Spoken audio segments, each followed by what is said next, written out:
Game begin.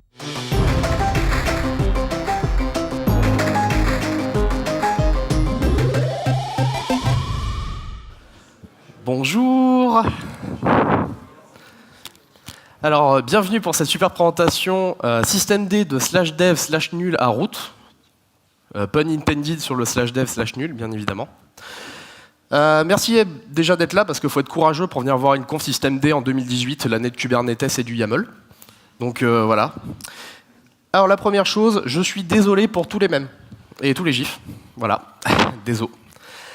Et on va commencer avec une petite histoire, ça se fait beaucoup en conf maintenant. Donc on va partir sur une histoire standard d'un développeur, ou une développeuse, on s'en fout. Et c'est quelqu'un qui adore son boulot, très passionné, qui adore coder, et qui fait ça avec envie, passion. Et comme il fait ça, ou elle fait ça extrêmement bien, ses chefs sont très impressionnés. Ils adorent ce qu'ils font. Son projet est un vrai succès, les premières features sortent, c'est génial. Et vient le moment où on se dit on va quand même le mettre à dispo pour un client parce que c'est bien de faire des trucs, mais c'est bien de le mettre aussi en prod pour que ça serve à un client et qu'on gagne de l'argent et que notre société survive, parce qu'on ne fait pas ça pour la gloire. Certains plus que d'autres, c'est bon. Mais là on lui apprend qu'elle est dans une société où on fait du DevOps. Vous savez, maintenant on fait tout le monde du DevOps. Et le premier truc qu'on lui dit c'est ok, alors en DevOps ce qui est génial c'est que quand tu fais, tu le run. Ok, moi je suis développeur, hein, pour revenir au slide précédent.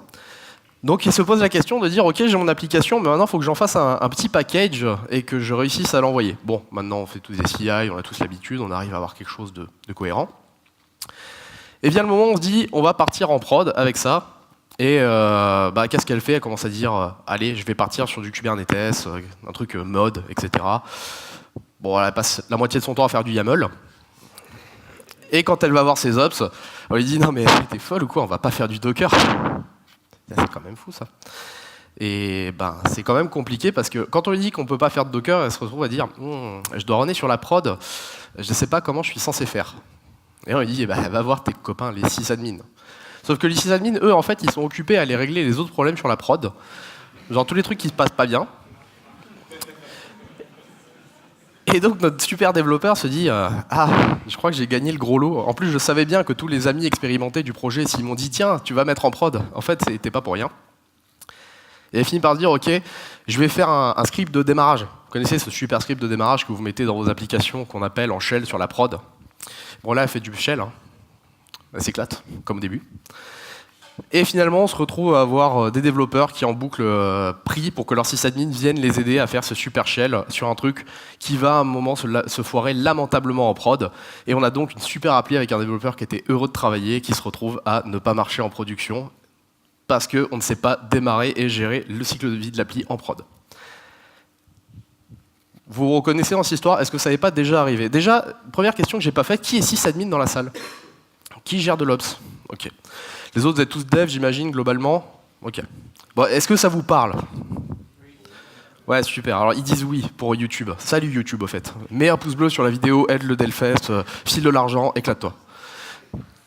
Bon, notre histoire s'arrête là, on va essayer d'être un peu pragmatique. Alors, je m'appelle François Techenet, je suis cloud développeur chez Sagi. On est une solution de big data que vous pouvez mettre chez vous. On est là pour aider la démarche DevOps pour la data et simplifier la gestion de la data dans vos boîtes. Mes passions globalement c'est Docker, Kubernetes, Rust, Scala. Et j'ai une particularité, je suis DevOps et j'ai pas peur d'utiliser le terme monade. Je suis président de Montpellier Tech Hub, le regroupement des meet-up montpelliérains. Je suis organisateur du Jug Montpellier et je suis aussi organisateur de Sunnytech, qui est le pendant en fin juin du DevFest Toulouse. Donc n'hésitez pas à venir, voilà, il y a les Montpelliérains qui viennent. Dites bonjour les Montpelliérains. Voilà, il y a un autre orga dans la salle. Et vous pouvez me retrouver sur Twitter, je shitpost de temps en temps, mais j'essaye de dire des choses cohérentes. Donc ce qu'on va faire, c'est on va parler de ce fameux script que vous ne voulez absolument pas faire, qui va servir à gérer votre application au démarrage. Et pour ça, il y a une manière très simple, c'est de déléguer au système. On va déléguer l'exécution de notre application au système, parce que c'est quand même son job de faire ça. Et pour ça, il faut comprendre comment marche le système, comment il s'exécute et comment il démarre. Alors, qui connaît le PID1, le fameux problème du PID1, celui que vous entendez parler avec Docker? Voilà. Généralement, c'est les ops qui lèvent la main. Ouais! C'est ouf ce truc. Le PID 1 et le système boot, en fait, c'est quand vous démarrez votre machine, votre Linux, en fait, il y a 3 phases qui vont se passer. Votre grub va démarrer, il va aller localiser les kernels sur la machine, il va aller les loader, et en fait, après, quand votre kernel va se lancer, quand vous l'avez choisi, il va aller loader les devices et monter tout ce qui est file system, etc. Au moment où il a fini, ce qu'il fait, c'est qu'il va déléguer tout le startup de l'OS à un process en particulier qui est le PID1. Et en fait, ce startup process, pendant longtemps, ça a été quelque chose qui s'appelait System 5, qui venait d'Unix, qui était quelque chose qui était largement utilisé, c'est battle testing, etc. Mais il y a des gens qui se sont dit, on va mettre un concurrent en face qui s'appelle systemd. Bon, alors là, c'est le moment où vous deviez choisir votre héros. Je ne sais pas si vous avez connu ce truc-là, les sysadmins ont forcément connu, peut-être les devs aussi. Il y a eu une grosse guerre entre systemd qui arrivait pour se battre contre Unix System 5. Et en gros, c'était les hipsters contre initd forever. Mais la problématique, en fait, elle n'est pas là. On n'est pas là pour parler du shitposting sur Twitter. Elle est sur pourquoi est-ce qu'il y a des mecs qui se sont posé une question de dire on va refaire systemd alors que System 5 était là depuis, je sais pas, quelque chose comme 20 ans. C'était battle tested. C'est quelque chose qu'on maîtrisait parfaitement. Donc pourquoi est-ce qu'on s'est dit on va quand même le réécrire? Alors, System 5, pour ceux qui en ont fait, ce sont des scripts avec des conventions. Quand on dit des scripts, c'est beaucoup de scripts. Ce n'est que des scripts. Donc là, les développeurs sont en mode « Ouais, ok, très bien, des scripts. » Alors laissez-moi vous expliquer un truc. Dans System 5, tout est manuel. En shell, en tant que root, même pas c'est start, c'est du manuel. Vous n'avez rien de fait pour gérer le fameux start, stop, status. Est-ce que vous imaginez les mecs qui packagent ça? Qui a packagé un Debian dans sa vie, un .deb ou un .rpm? La souffrance est avec vous, vous le savez. Et si on prend un exemple, on peut regarder l'exemple du startup GitLab. Le GitLab startup, si on le regarde, c'est quelque chose qui ressemble à ça. Alors tous ceux qui ont déjà vu des confs systemd savent qu'on aime bien utiliser le GitLab startup parce que le truc est énorme. Alors, il définit plein de trucs, hein, voilà, cool. Derrière, il regarde qui il est, il fait des tests. Alors là, il check des PIDs, ok. Il y a une fonction wait for PIDs, bon ok. Ça va les checker, voilà. On va checker les statuts des trucs. Alors apparemment, on lance workhorse, sidekick, mailroom, ouais, git-it. Ouais, est-ce que vous vous imaginez devoir maintenir ça? Ou le coder, parce que finalement, ça pourrait être votre app. Hein. Tout le monde ne fait pas une application qui fait juste un Java manjar. Il y a des apps beaucoup plus complexes à lancer. Du coup, on se retrouve avec cette super problématique de dire c'est quand même chiant. On va essayer de faire un truc un peu mieux. Et c'est pour ça qu'on a créé systemd. Alors systemd, qu'est-ce que c'est? C'est un truc qui est censé remplacer System 5, c'est le init1 de votre process, donc il est censé booter tout l'OS sur votre machine. Et c'est un truc qui commence quand même à être dur. Quand on parle que c'est un truc nouveau en sysadmin, on parle des trucs qui ont 8 ans. Ça vient de 2010, on a la release 239. Et il y a une chose qui change déjà, c'est par rapport au script, c'est quelque chose qui est compilé et exécuté directement sur la machine. Donc il n'y a pas de vanne avec du runtime qui peut cracher. Et c'est intégré dans quasiment toutes les distribs Linux depuis un certain moment, depuis Ubuntu 15, depuis CentOS 7, Debian 8. Qu'est-ce que ça veut dire? Ça veut dire que, en gros, vous n'avez plus d'endroit où vous cacher, vous allez devoir utiliser systemd. C'est pas une question, un systemd a gagné la guerre, à moins que vous refassiez un Gentoo avec votre truc à la main. Même si vous utilisez Exerbo, voilà, vous appelez Clever Cloud, vous recompilez vous-même votre distribution, qu'est-ce que vous faites? Vous mettez systemd. Donc qu'est-ce que ça fait? Systemd, ça gère les file systems, ça fait les montages, ça gère les kernels, ça fait les modules load du kernel, le network, les MAC, donc c'est les mandatory access control, ce qui permet de gérer ce que vous avez le droit et pas le droit de faire. Et la partie qui nous intéresse le plus, ça gère les services de votre OS. Et ça se base sur un principe très simple, qu'on sait faire depuis un certain moment en code, configuration over scripting. C'est-à-dire qu'au lieu de coder le bash en boucle et de se rater potentiellement, on va faire de la configuration à travers systemd qui nous fournit un ensemble de layouts, de fonctions, etc. pour dire comment on va démarrer des services sur notre machine. Et des services, en fait, on va en avoir de plein de types différents. On va avoir des services, donc ce qui nous concerne généralement, donc c'est applications. On va avoir des targets, donc des regroupements de services. Des sockets qui vont nous permettre de gérer en fait des sockets au sens file system. des services qui vont s'activer sur du pass, des services qui vont s'activer sur des timers, donc avec, en gros le timer ça veut dire qu'on va aussi foutre à la poubelle cron, parce que quitte à virer un truc chiant, autant en virer deux. Et après tout le reste, bon, il y a des trucs qui n'intéressent pas les devs, on peut gérer, ça gère les devices, les mounts, l'automount, le swap, le snapshot, des slices, les scopes. Bon, j'ai une discussion très intéressante avec Alessio, vous connaissez tous Alessio parce que vous êtes de Toulouse, qui me disait que non, mais c'est important pour un développeur de savoir comment on gère les file systems, machin, bon. Ne l'écoutez pas, on s'en fout. Vous, ce qui vous intéresse, c'est ce que j'ai mis en gros.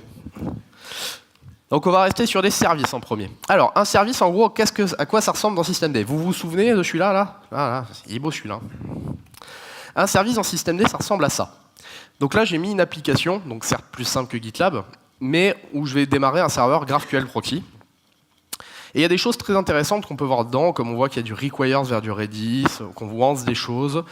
Et ce truc-là, en fait, c'est toute la configuration de notre service dans la totalité de ce que va faire systemd. C'est-à-dire que juste avec ce fichier, on va venir le poser sur la machine avec notre app, et on va pouvoir le lancer à travers systemd. Et donc, laisser le PID1 qui gère l'OS lancer votre application et donc déléguer cette problématique de l'exécution et du launch time à l'OS.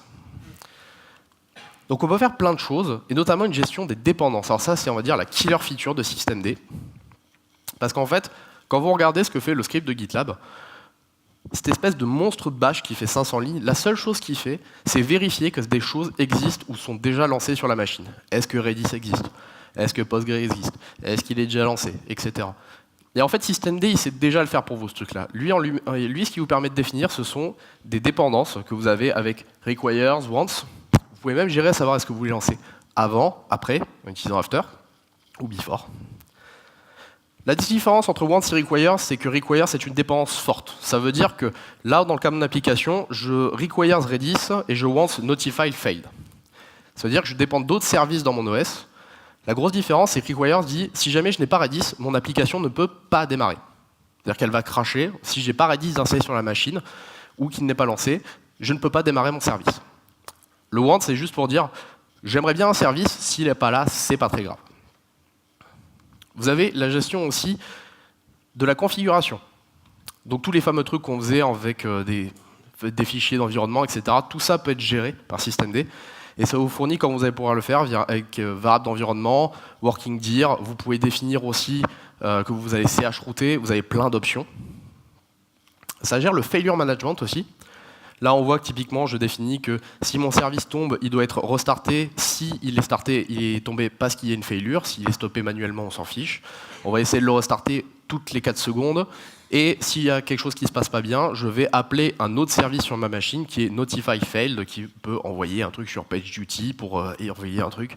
Quelque chose ne se passe pas bien sur votre prod, il faut venir intervenir. On peut utiliser plein de choses, hein, restart, timeout, restart prevent exit, restart force. Il y en a plein. Je ne vais pas toutes les mettre parce que systemd c'est assez velu. Et on gère l'exécution. Donc là, typiquement, on va définir qu'on va lancer l'application en tant qu'user GraphQL, qu'on va être on va utiliser le groupe Unix application, et on va mettre la commande à exécuter, donc exec start, GraphQL proxy, déconfig, etc. Donc on va faire tout ça. Est-ce que vous imaginez l'équivalent à faire au niveau bash, juste pour réussir à faire tout ce genre de choses? La partie exec start, elle n'est pas très compliquée, mais la partie requires et gestion de dépendance et failure, c'est extrêmement difficile à faire. Et surtout, vous n'avez pas de choses natives dans le système qui permettaient de le faire, là où systemd vous apporte tout ça. C'est ça la grande force de systemd en fait. Vous pouvez définir plein de trucs aussi, start pre, start post, reload, etc. Et il y a un truc qui est vraiment bien, c'est que les mecs de systemd sont intelligents. On va pas se mentir, il y a beaucoup de choses qu'on utilise qui ne sont pas forcément faites de manière intelligente. Systemd, c'est des gens intelligents qui l'ont fait.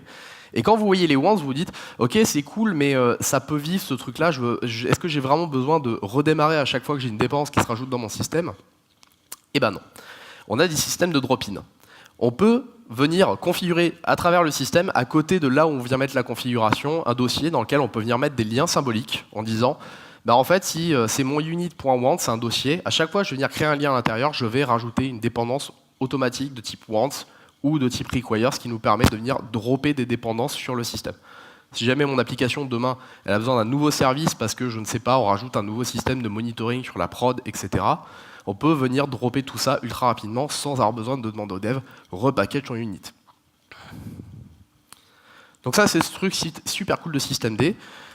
Et donc maintenant, comment est-ce qu'on l'utilise, ce truc? On va utiliser des commandes basiques. Systemctl. Systemctl, c'est le truc qui permet d'utiliser systemd. C'est le commande, le contrôle système. On peut faire systemctl-all, on peut targeter des services différents, des types de units, starter, stopper, statut. Et on peut aussi venir enabler et disabler un service. Alors, c'est quoi la grosse différence profonde entre le fait d'enable et de masquer? En fait, comme là, il y a des exemples. Il y a enable, disable, mask, unmask. Enable, disable, c'est ce qui va permettre de venir activer ou pas au boot votre unit. Ça veut dire, quand on enable, on dit ce truc-là devra être démarré automatiquement par le système. Si on disable, il ne sera pas automatiquement démarré, mais il continuera d'exister. Mask, c'est pour vraiment le sortir du systemd. C'est si on veut retirer complètement, c'est-à-dire que si jamais demain j'ai besoin de Redis, si je masque le système Redis, toutes les units qui vont avoir en dépendance Redis vont cracher en disant c'est pas normal, je ne peux pas démarrer, il n'y a pas Redis sur la machine. Unmasquer, c'est pour le remettre actif dans le système.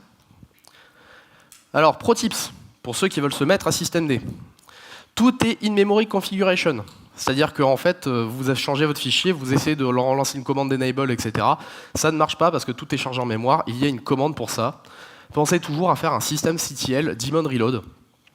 Je ne sais pas combien de fois j'ai perdu des devs qui pendant 2 heures ont insulté systemd avant que j'aille sur leur bécane avant de dire t'as pas reloadé le démon. C'est con, mais c'est-à-dire. Alors du coup, depuis le début, je parle de démons parce que je parle de PID1, de ce qui se lance dans le système. Mais est-ce que vraiment systemd, ça ne concerne que les démons? Évidemment que non. Ça gère les démons de base. C'est le type d'exécution simple. Mais après, on peut gérer des process de type forking. Vous savez, ces espèces de trucs qu'on faisait en bash, avec un bash, qui lançait un bash, qui revenait dans le bash, et qui écrivait un PID quelque part.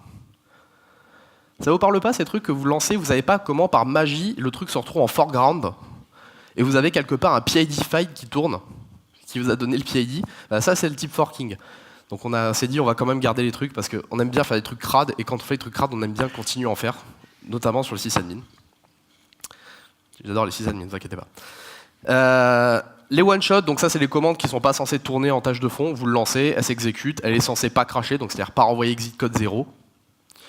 On peut faire du dbus, on peut faire du notify, on peut faire du idle. En gros, le dbus, c'est pareil que sur le système, c'est un démon, mais on va considérer que le startup, le nom du process en fait vient d'un démon dbus. Pareil pour le notify et le idle, chacun son truc. Et pour faire du systemd, c'est pas très compliqué, vous faites ce fichier d'unit que je vous ai montré, et vous le mettez dans /lib/systemd/system, et ça c'est l'installation au niveau du serveur. Alors le gros avantage, c'est que du coup c'est uniforme. Théoriquement, on est censé toujours installer dans ce truc-là quand on fait un package, ça veut dire qu'on n'est plus censé venir faire caca dans le /etc. Vous voyez tous de quoi je parle. Ou le /var. Petite dédicace pour mon ancienne boîte qui foutait toutes ses apps dans le /var. C'est pas bien, le faites pas, arrêtez. Par contre, dans /etc, on peut venir mettre des overrides. Le truc qui est très cool avec systemd, c'est que du coup, si vous mettez une unit dans le /lib systemd, vous mettez un service nginx par exemple, vous pouvez venir rajouter un fichier dans le /etc, etc systemd system nginx service, le même nom d'unit. Et en fait, ce qu'il va faire, c'est qu'il va venir overrider celui qu'il y a dans le système par la configuration que vous venez rajouter dans le etc. Qu'est-ce que ça veut dire? Ça veut donc dire que, quand vous installez le service, vous le mettez dans /lib, et du coup, vous faites plus n'importe quoi dans /etc, qui est réservé aux admins de l'OS, théoriquement. Et votre admin n'a pas besoin de venir modifier le /lib et les trucs qu'il importe à partir du package, ou à repackager toutes les applications qu'il veut mettre, pour venir overrider. Il a juste besoin de venir mettre C sur charge dans le /etc. Et tout ça, il fait avec une magnifique fusion. Donc, pourquoi est-ce qu'on utiliserait systemd? Pourquoi c'est important? Systemd, c'est important de l'utiliser sur votre système quand vous n'avez pas d'orchestrateur et que vous voulez déléguer à l'OS, parce que c'est standard. Déjà, c'est basé sur des standards qui sont imposés, mais qui sont basés sur des good behavior, c'est-à-dire en gros tout ce qu'on cherchait à faire dans System5.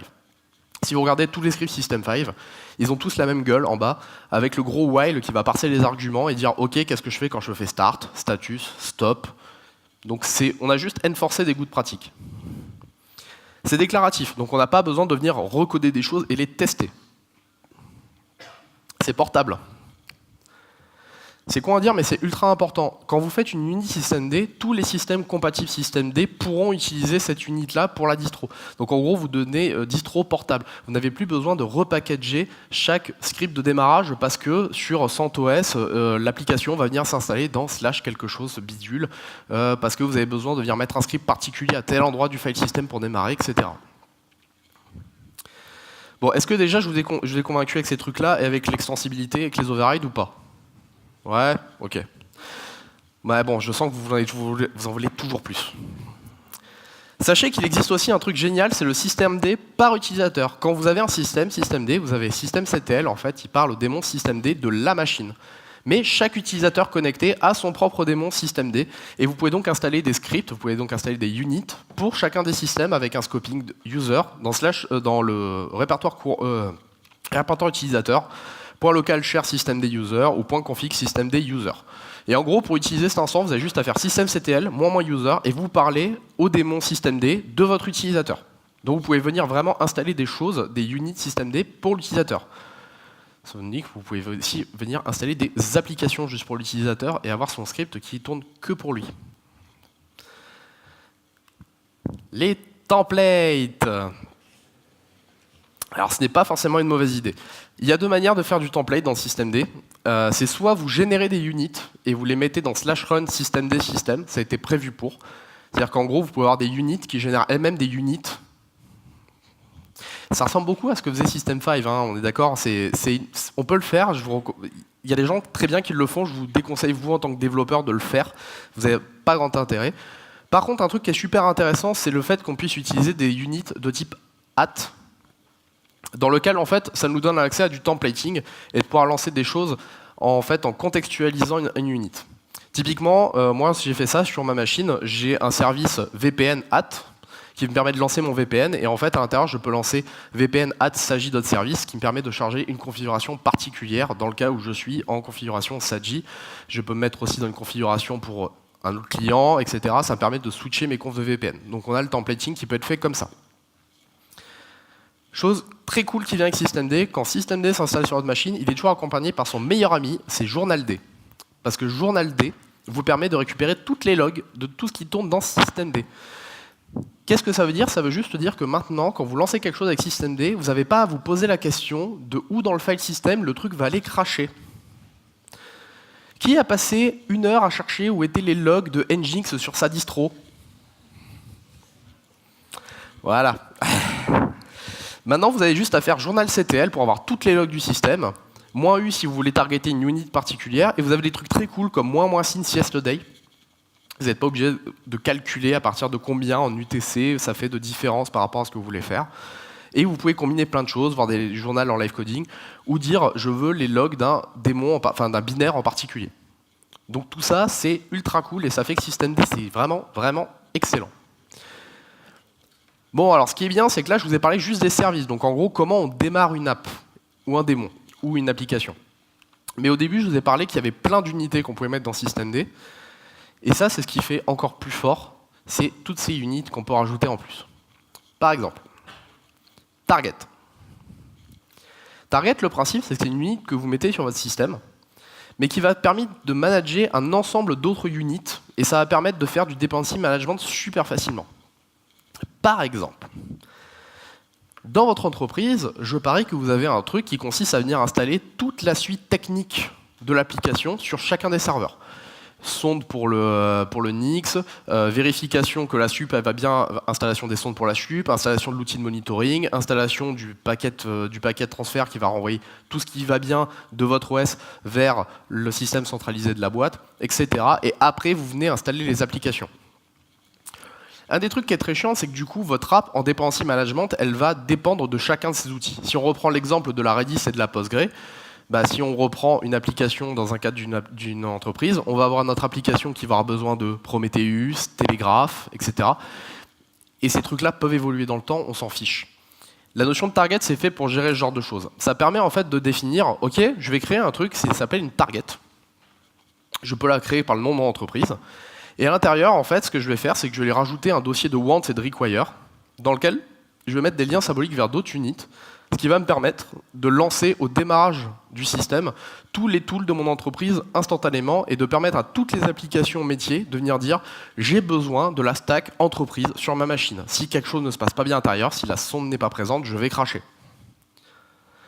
Ça, c'est vraiment super intéressant. C'est un des trucs qui est aussi vraiment très cool quand on fait de l'infra immutable, parce que ça nous permet de grouper tous les services en termes de dependency management et en termes de démarrage dans le temps. Avant de lancer les applications, on va démarrer toute la stack de la boîte. Le pass activation. Le pass activation, c'est un truc qui va permettre de loader une autre unit quand il se passe quelque chose dans le file system. En gros, vous allez mettre votre service quelque part. Donc là, par exemple, j'ai fait un service Nginx Reload, dont le but est de faire un reload de Nginx. Et à côté, je vais lui mettre une autre unit qui va s'appeler Nginx Reload.pass, qui va en gros se lancer généralement et va dire ok, s'il se passe quelque chose dans la configuration pass modified, s'il se passe quelque chose dans /etc Nginx sites enabled, tu vas automatiquement lancer le service qui est associé. Qu'est-ce que ça veut dire pragmatiquement en termes de développement? Si je lance ce point pass, à chaque fois que je fais une modification dans mon etc Nginx site enable, je fais un Nginx-s reload automatiquement et c'est géré par le file system. C'est géré par le système.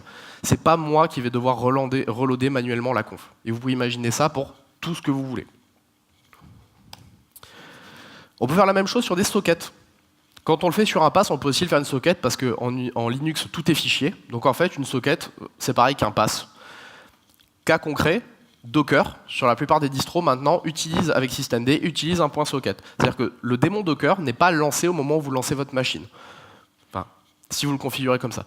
Il va activer une socket, et il va dire, ok, en fait, je vais attendre qu'on fasse une requête sur la socket /var run docker.soc pour lancer le démon Docker. Ça nous permet de faire de la lazy initialisation.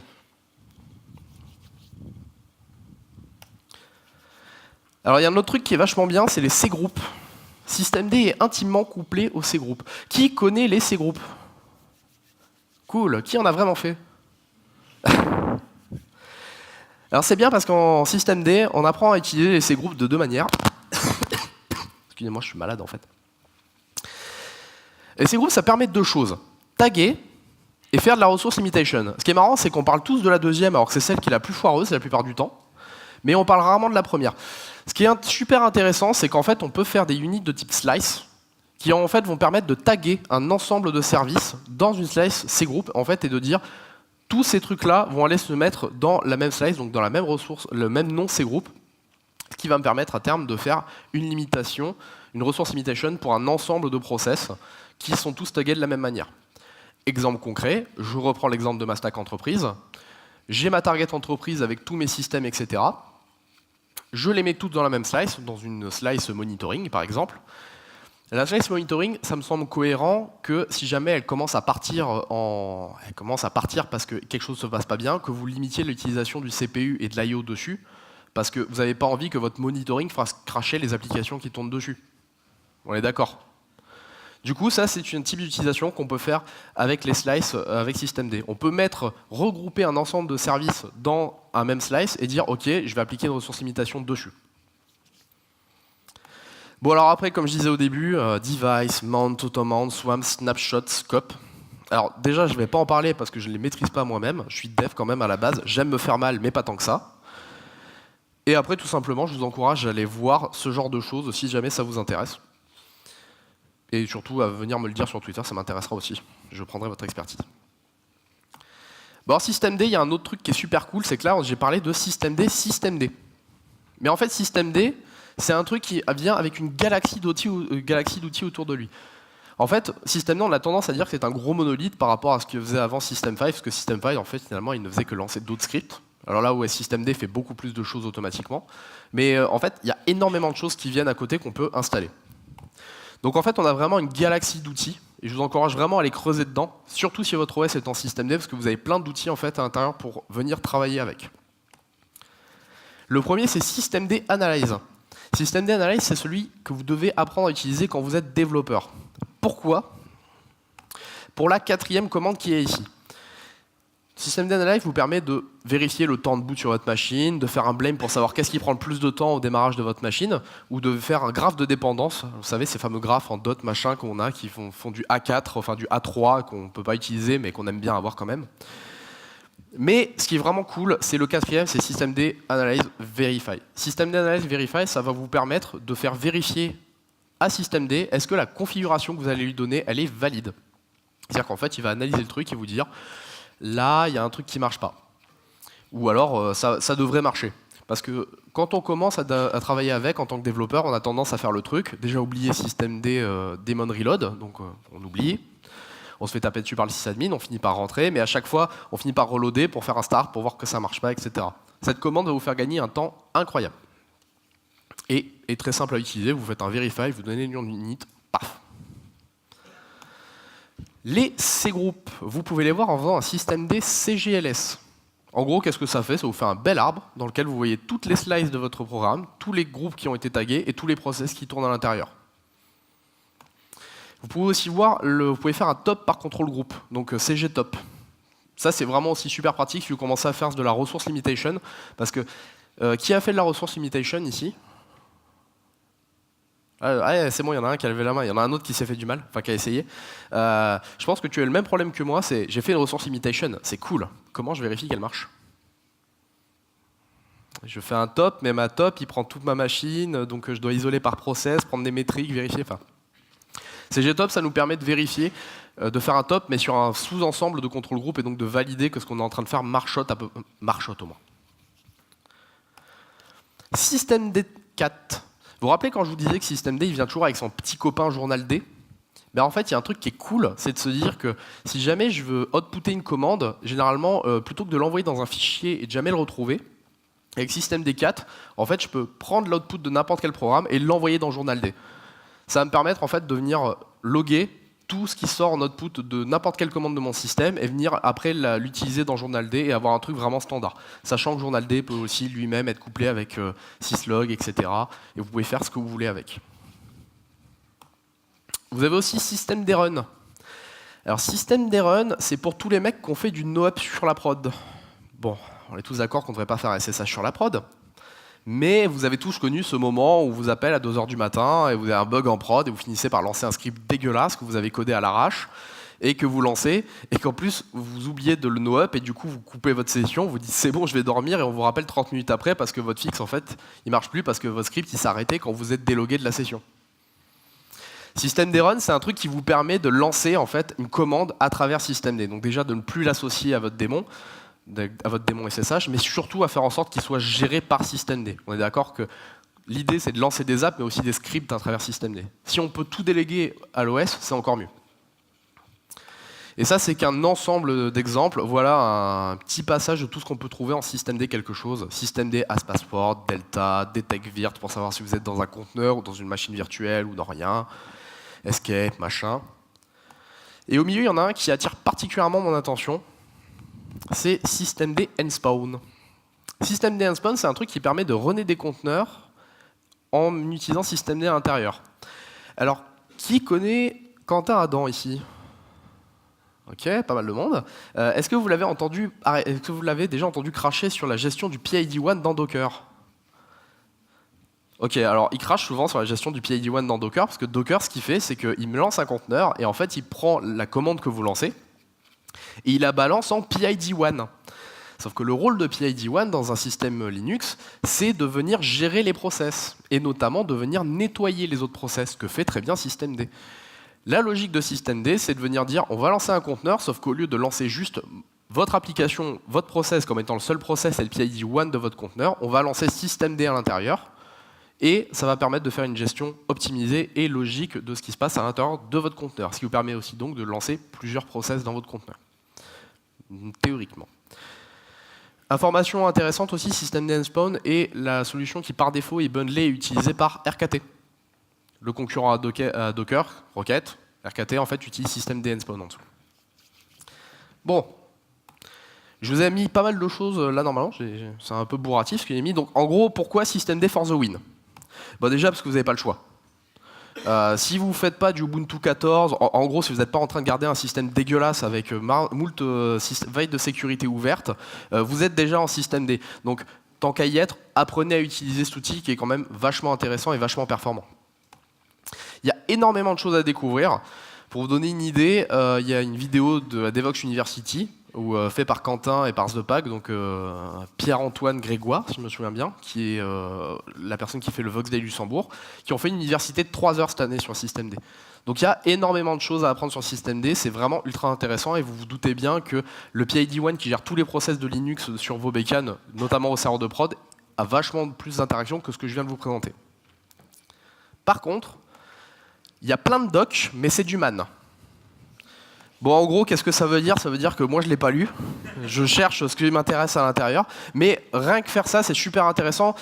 Amusez-vous à regarder les targets qu'il y a sur votre système. Amusez-vous à comprendre comment elles tournent, pourquoi elles tournent comme ça. Et ça vous donnera beaucoup plus d'éléments sur comment marche votre système et comment vous pouvez venir intégrer vos applications de manière logique dans votre système sans venir faire une grosse verrue qui est je vais lancer un script qui fait du forgo que je vais associer en dehors de mon démon SSH mais quelque part et qui va gérer mon process.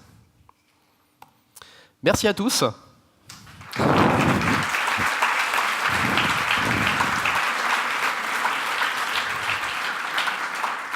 Et du coup, je vous encourage à aller apprendre toujours plus sur Linux. Même si on fait de l'orchestration, etc., c'est toujours très intéressant d'apprendre plus sur l'OS qui fait tourner quasiment toute votre prod. Et restez toujours dessus et n'oubliez pas de mettre des post-it, etc. Je serai au stand Google et n'oublie pas YouTube, pouce bleu pour le DevFest Toulouse, s'il te plaît.